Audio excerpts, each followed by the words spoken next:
Now to Long Island, where first-year medical students have come out of the classroom and gone into the real world as they learn how to treat patients. All of the events could happen, including a bus crash, train derailment, and hazmat situation. But here in Old Bethpage, these are all mock events. And Zucker School of Medicine at Hofstra and Northwell Health students got to treat the people involved. 25-year-old Peter Novak says nothing prepares you for this. They teach us, I think I saw command to chaos written on the whiteboard, so I think that's something that we're trying to do and make sure everyone's staying calm and just control the situation. The dean of the school is David Batten. There's no question they're nervous. It's hard to figure out what you're going to do. You look around here, and this is, it's not make-believe, right? This is real. And so they do a phenomenal job that way. The students are all first-year medical students. Sophia Hall, 1010 Wins on 92.3 FM on Long Island. 82 degrees, low humidity, a beautiful afternoon. AccuWeather says a clear night tonight for the most part, but it will cool down. 60 in the city, 50s in most of the suburbs, but upper 40s in some of the far northern and western suburbs. 82 right now. And now Bloomberg Money Watch. Turns out members of Congress also drink coffee. In a signal they feel your pain over record-high coffee prices, a bipartisan group of legislators plans to introduce a bill to exempt coffee imports from tariffs, including the 50% levy on world's top coffee producer, Brazil. The Washington Post says the exemption would apply to roasted and decaffeinated coffee. Following that report, Arabica coffee futures slid to their lowest in a month today. Not sliding were the main indexes on Wall Street, adding to yesterday's record highs. The Dow up 173, NASDAQ gained 161, S&P up 32. I'm Andrew O'Day, Bloomberg Money Watch on 1010 Wins at 92.3 FM. Wins News Time, 5:30. Good afternoon. I'm Lori Medden.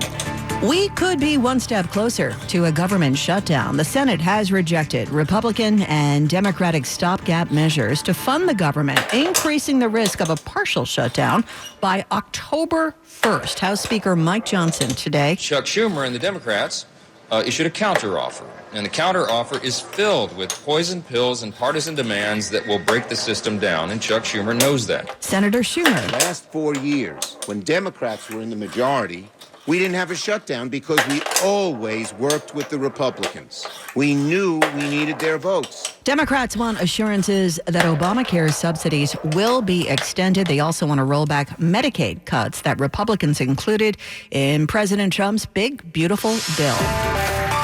Wins News Time, 5:31. Let's get you where you need to go. Here's Greg Rice. Whether you're leaving the beach or heading to it for the weekend, the Belt Parkway is going to be an absolute nightmare. The westbound side of the Belt at a standstill from Flatbush Avenue over to the Verrazano. And unless you're heading back to Bay Ridge, that's just the start of the trip. Staten Island bound Verrazano is a standstill on either level. The westbound Staten Island, Expressway is a slow ride all the way to the West Shore. Now the Jersey-bound Goethals to the southbound Turnpike, that's the better ride to Jersey. The outer bridge is an absolute mess, and down the shore, the Garden State Parkway is still a real slow ride. South of Wall Township, here's what you need to know about the bridges and tunnels. City-bound side of the George, we're still looking at about a 25-minute go of it. On the upper lower is better. Getting you out of town, nothing's easy. It's easiest on the West Side Highway. And out of the Bronx, it looks like they finally got rid of that crash on the westbound Cross Bronx atop the Alexander Hamilton Bridge, but it'll run you over an hour on the Cross Bronx from the Bruckner interchange.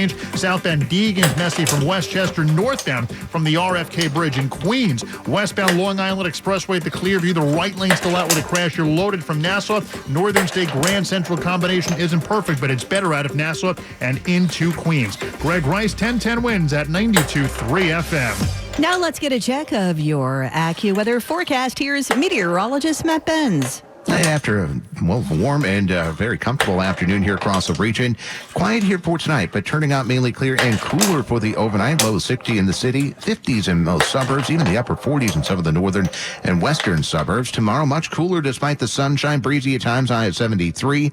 Sunday, sunshine will mix in with some clouds, still cool, high at 71.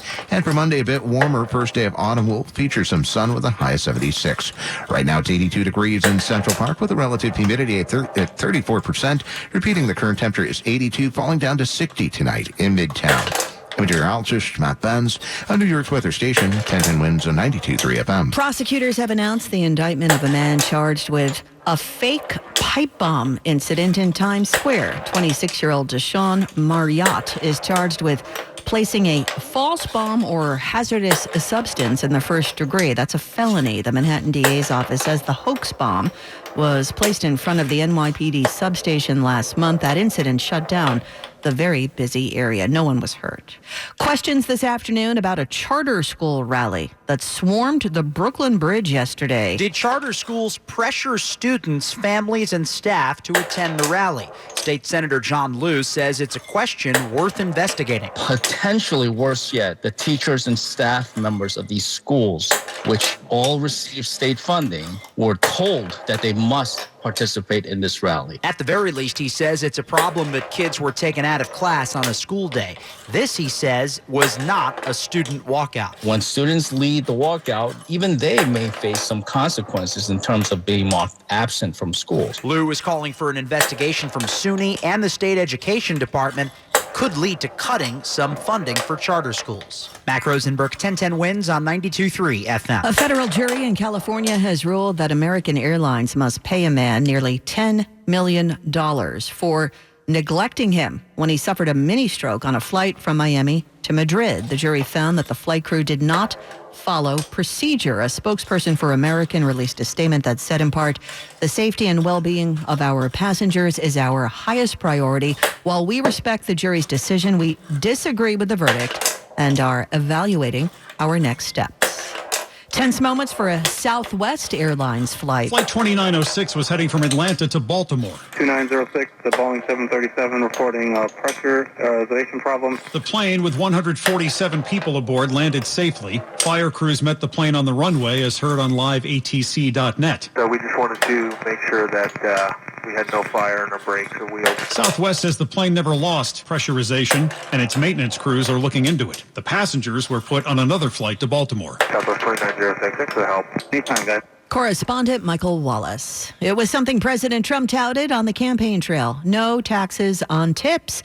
The U.S. Treasury Department and the IRS have released details on just what that will mean. The no tax on tips provision in the Republicans' massive tax and spending law signed by Trump in July allows certain workers to deduct up to $25,000 in qualified tips per year. The deduction phases out for taxpayers with a modified adjusted gross income of $150,000. The Treasury has put together a list of qualified occupations, such as cocktail waiters, cake bakers, maids, and even wedding planners. But the tips must be voluntarily given, so mandatory tips or auto gratuities would not qualify. The no tax on tips provision would be implemented retroactively to January 1st of this year through 2028. Donna Warder, Washington. Are you ready for it? You're invited to Taylor's party for her new album. That story's next. Now 1010 wins entertainment.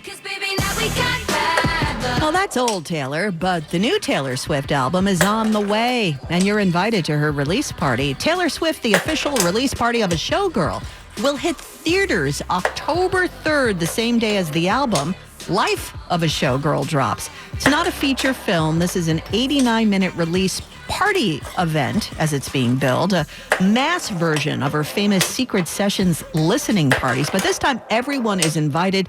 Locations will include all AMC theaters.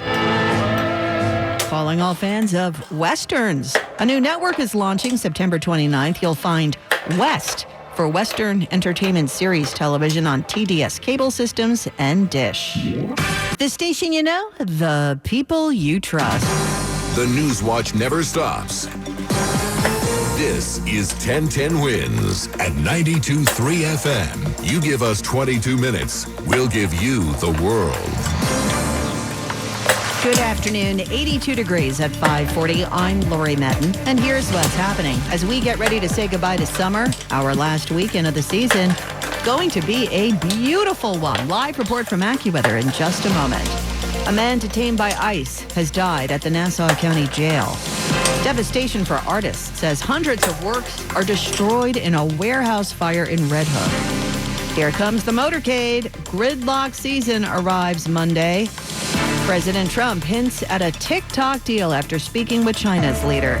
In sports, Mets host the Nationals tonight, Yankees at Baltimore. 1010 wins AccuWeather says clear. Much cooler for that game if you're heading to Citi Field. We're going down to 60 degrees. And then we have sunshine.